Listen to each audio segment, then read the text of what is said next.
This morning, gentlemen, I had somebody pose a question in one of our Facebook groups about his son, who he had just found some pornography on his phone. And the gentleman was asking how he should address the situation. And, you know, there was a lot of responses and a lot of feedback, and most of it was very, very productive.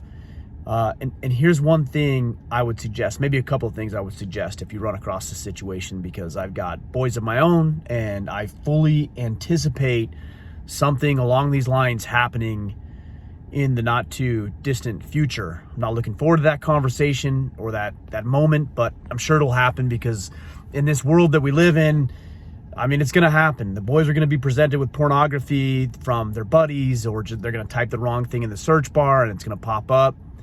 And one thing I've been thinking about, especially with my oldest son, who's 13 now, that I think we all need to acknowledge and recognize as fathers, is that physical attraction to a woman is not a bad thing.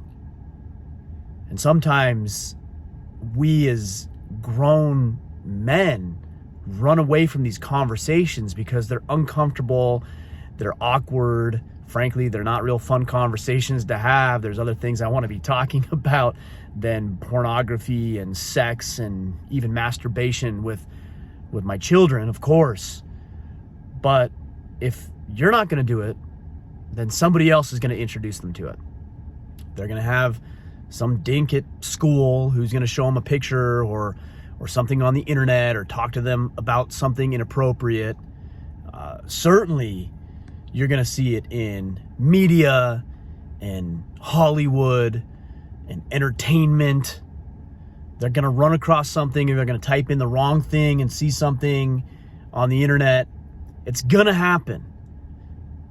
And gentlemen, I would suggest to you, if you're a father or a future father, that you consider that maybe you ought to get out ahead of this thing.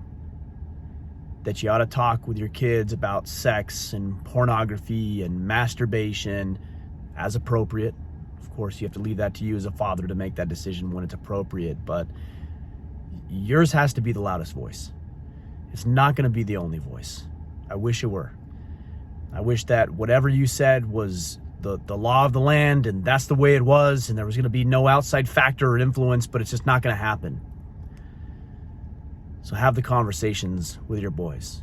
Don't make them feel guilty about it. Like, why would I want my 13-year-old who's going through puberty and has a bunch of different hormones and everything changing, and he's becoming a young man and eventually will become a man himself. Why would I make him feel awkward about that? Why would I make that wrong? It's not wrong. It's healthy, it's right, it's good, and it's true. But we also have the responsibility to teach them in a healthy way. And the doctrine of popular culture is not an advocate for healthy relationships with the opposite sex. They're not an advocate for waiting to have sex with somebody until marriage. It's not an advocate for using sex as an expression of commitment and love to a woman. And that, unfortunately, has become the loudest. So I know it's coming. I know I'm going to be having to have these conversations with my kids, but I want to get out ahead of it. And so I have to be proactive. I have to be assertive. I have to put myself and, frankly, my children in uncomfortable conversations and talk about these issues. What is pornography?